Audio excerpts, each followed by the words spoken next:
Are you a fan of pattern? In this video, we'll discuss what patterns were present on the Spring-Summer 2026 runways, most of the luxury houses, and maybe somewhat not luxury too. Stay tuned to find out what patterns to wear and how to style them.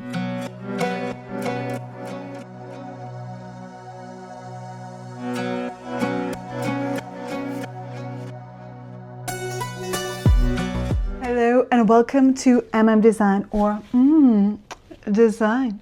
My name is Maria and this channel is all about fashion, all about runway analysis, and as I mentioned, we're going to be talking about patterns. We don't have a sponsor for today's video, so please help me out. You can do that by liking this video, commenting, or subscribing if you're not already. Do subscribe so you won't lose me. Other than that, let's get started. And we will start with plaid. Yes, it is a very classic print that we see every season, but make sure to see how it was styled or how it was worn, what colors were present in those plaids, because colors do play a big role. And I have just released a video all about the color trends, and you can check that one out after you watch this one to make sure that you're choosing the color palette that will be more popular for the upcoming season. But let's get back to the plaid in hand. So plaid is a non-organic or more geometrical print on its own, just because of the whole line situation. And people who tend to look best in it would be people with more sharper lines. Yes. Of course, if you don't have sharp lines, you can totally wear plaid, but make sure to go for maybe a little bit less contrasting plaid. By that I mean having the maybe pinstripe plaid, maybe having very neutral colors together, not black and white, not black and red, maybe pink and white instead, or black and brown. So something that would look as if it's one single color from far away, but when you come closer, it has this really interesting aspect to it. So many runways, many designers have put this print in their shows through different hues. Sometimes it was outerwear, like in Burberry here. Maybe it was dresses and little shirts that is a little bit more on the nose for spring summer. Sometimes there were more pastels, but mostly it was more neutral colors. But let's head into a next one, which is also non-organic, and it is the stripe. We see it a lot. Pretty much every single fashion week had this stripe in a variety of ways, and let's just talk about the stripe itself. So yes, it can play a big role in your outfit, especially if you are trying to hide or maybe accentuate a certain part of your body. So for instance, if you're wearing stripe, basically any pattern attracts more attention and it creates more of a volume effect to that area. So if you are pear-shaped, wearing horizontal stripes at the top will balance your figure. If you're a reverse triangle, the same will work if you're wearing it as bottoms. For the elongation of your silhouette, you should probably choose something vertical as a stripe or maybe a sloped line. That way it will create more of length on you. To each their own. And of course, if it's a pinstripe, it's basically a neutral. It's not going to take away from everything and the contrasting and non-contrasting aspect of things too. If you are a reverse triangle and you want to wear something at the top that is striped, just pick something that has very low intensity or contrast in the colors of those stripes. Maybe go for smaller ones, but the bigger, the more dramatic the stripes are, the more attention it will grab. You can also layer something on top to hide the stripes a little bit. That way it's not going to overpower it and just add a little bit of interest to your outfit. Many of the things that we're seeing on the runways were matched, maybe even different materials sewn together in order to create those stripes.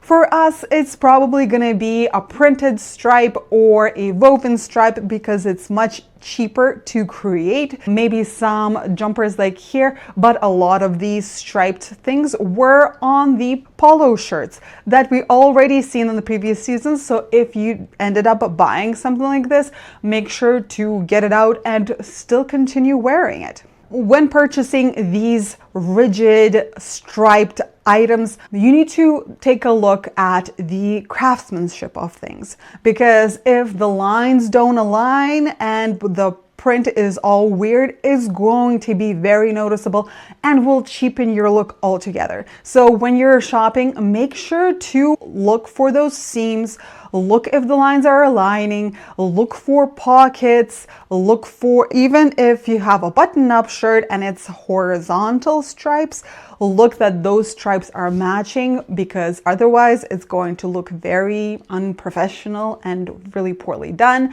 As well as pants, you need to make sure those lines, even if they're going, because pants is not a square that you're making, but they all need to be aligned. Yes.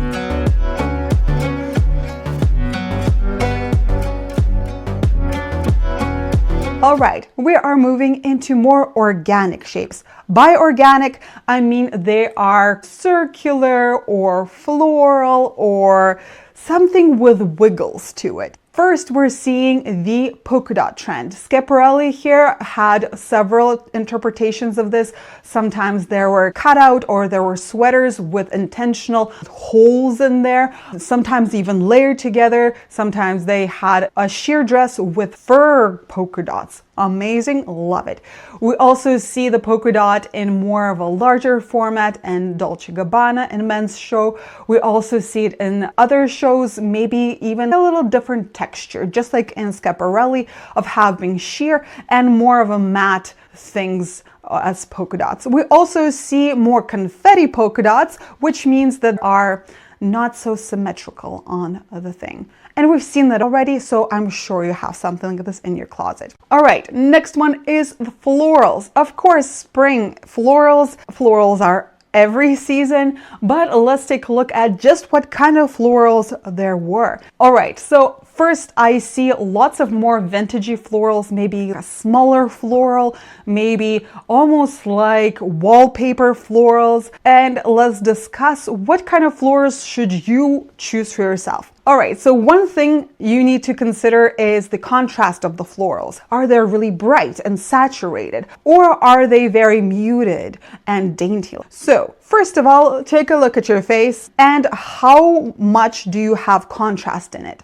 So for instance, I have medium to small contrast. My eyes are blue, my skin is not overpowering, my eyebrows are light, sort of. The only thing, my hair is a little bit darker, so that's why I'm tending into the medium. But if I had blonde hair, I would be very light contrast, and really bright patterns would look really off-putting on me. But if you have really dark eyes, for instance, dark brows and fair skin, you have really large contrast in you, and you can get away with those really maximalist prints, maybe something super dramatic like black and white or red and green and something along those lines. So for me, I would go for less contrast. So here you're seeing more of the dark and the neutrals in this pattern. That's why it works well with me. I might go for something a little bit more on a pastel side with not one color overpowering the other. While on the other side, you can definitely try out and experiment with more brighter florals. Another aspect of the florals you need to consider is the scale of it. Is it large? Is it small? So for tall people, you can get away with really enormous florals. For petite people, you guys need to consider more of a smaller to medium floral. Of course, tall people can still wear small prints, but that's just what you can get away with. Not a lot of other people can. But a rule of thumb is choose a floral that flatters your physique, So basically, if you're a little bigger, then choose a bigger print, because very tiny one in comparison to your scale will look off-putting. If you're smaller, choose a smaller print. And of course, as I mentioned with these stripes, you can always layer something on top. If you already have something in your closet that you don't think that this suits you anymore, you can layer it with something else, and that will honestly create a lot of difference, because it's not going to be this huge thing that's full of florals grabbing everybody's attention. We see florals like in Fendi here done in furs, having really huge florals, or on sheer garments with florals. We also see Max Mara here with very muted florals. That would be best for me. Moschino here with, once again, very muted florals and not so muted. But honestly, those little tiny florals give me grandma chic. But you know what? If that's your style, you can definitely do it. If you want to be a more modern grandma though, maybe figure out a different one. And of course, for people over a certain age, if you have white hair and really light features, you already going into that low contrast zone. So make sure to take those points. And we can always change our appearance too by dyeing our hair or wearing contact lenses. For instance, if I would wear really dark contact lenses and do my eyebrows really dark, then I would have more of a higher contrast appearance, in which case I can get away with wearing more loud prints, more contrasting prints, or I could wear a wig and completely go pastel. Well, you guys, lots of florals, as you can see. I'm just going to probably stop talking and let you finish watching this section with a little bit of peace and quiet.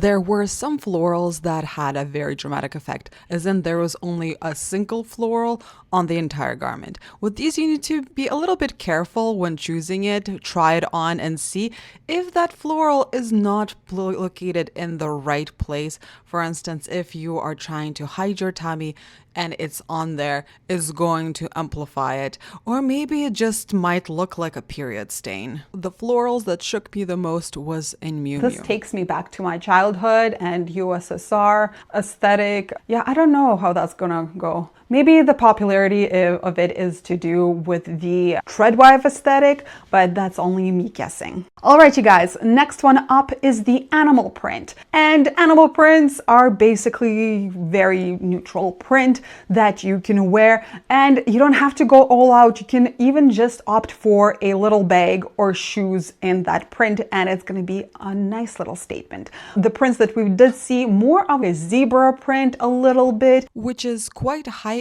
in contrast, so think of your features and if they could pull it off. We also see a lot of almost like tiger prints on there, like here in Gucci, the full coat, or Roberto Cavalli. I'm not really sure if it's like an actual animal print, but that's what it reminded me of. We also see more of a leopard print in some shows. Dolce & Gabbana had a lot of the leopard print. They really loved it, both in a men's and women's show. I do love a leopard print for myself. We also see just the texture of the more crocodile skin as seen here in Dolce & Gabbana, Gucci, and several other shows. Casablanca with more of that. We also see Roberto Cavalli with more of that texture. So sometimes there was a little bit of color to it, but it was very minimal, but it had maybe raised velvet or something. At least that's what I think it is. And it looks gorgeous. We also see lots of reptile skin, snake skin situation, and accessories as well as garments.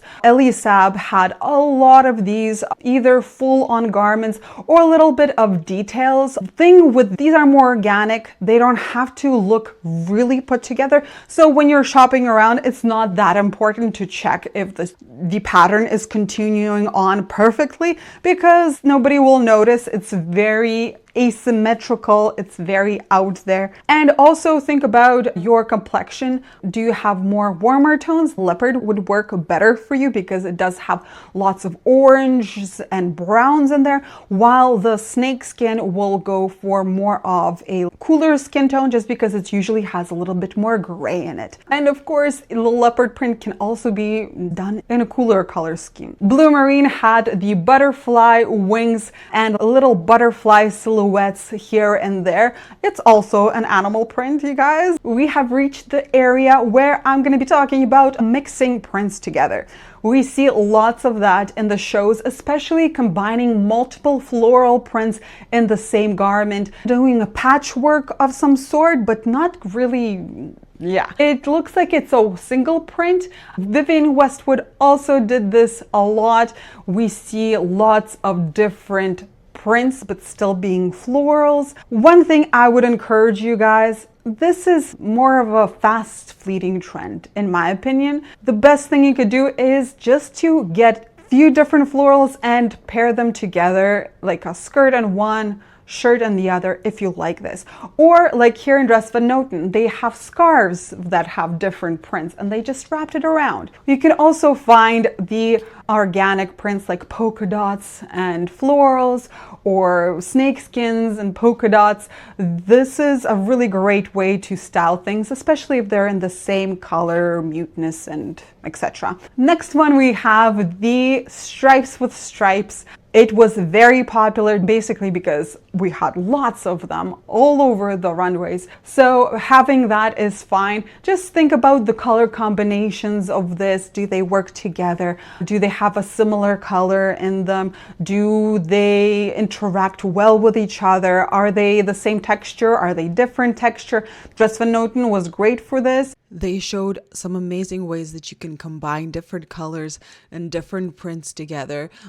Tom Brown paired the stripes with the plaid, but there were some shows that paired plaid with plaid as well. Coach had several garments also being sewn together using different patterns, but they were really muted, so from far away it was really hard to see. Brandon Maxwell, they had more of the organic inorganic compilations where they would pair plaid and florals, or stripes and animal prints. Many example of florals and stripes, and again with the Dress Van Noten having just the scarf that adds this all together. When playing with prints like this, you can consider how sharp your face is, or maybe how soft it is, and have the print that matches your features closer to your portrait zone. Dolce & Gabbana, great example of having different items and just combining them. Like, you don't have to have this entire one garment with different prints and just only wear it a few times in your lifetime. But if you have different items, you can mix and match them and get so much more out of your closet in that regards. Dolce & Gabbana had lots of stripes and animal patterns. Nanushka had lots of different animal prints with other prints, and it can be just as small as adding a scarf to your bag in a different print. It's not that big of a deal. We see a little bit of accents of stripes in gowns. We also see them stylized, the floral-esque with the stripes, and it's beautiful. Sometimes even having a print on top of a different print. Alright, you guys, we have reached the end. In the comments down below, if you don't know what to post, just put an emoji in there, maybe of a pattern of some sort. It could be like a floral, it could be, I don't know, a square, a stripe of some sort. There's a shirt with stripes, right? Anyways, if you put that down, I'll know that you watched till the end and that you're super cool. Other way you can support this channel is by liking this video, subscribing, maybe even sharing it with somebody who loves prints and you'd like to show them some inspiration for their spring wardrobe. If you want to see how I style prints, I don't style too many prints. Honestly, I do a few, and they're usually either plaid or more animal print, but I am a very messy person, so I should be wearing more prints for sure, because on the prints you can't really see those stains. Yeah, make sure to check out my Instagram where I share my daily outfits. At least I try to. I haven't posted there in a while because I was editing this video, you guys. But other than that, I hope you have an amazing rest of the day. And yeah, stay classy. Bye.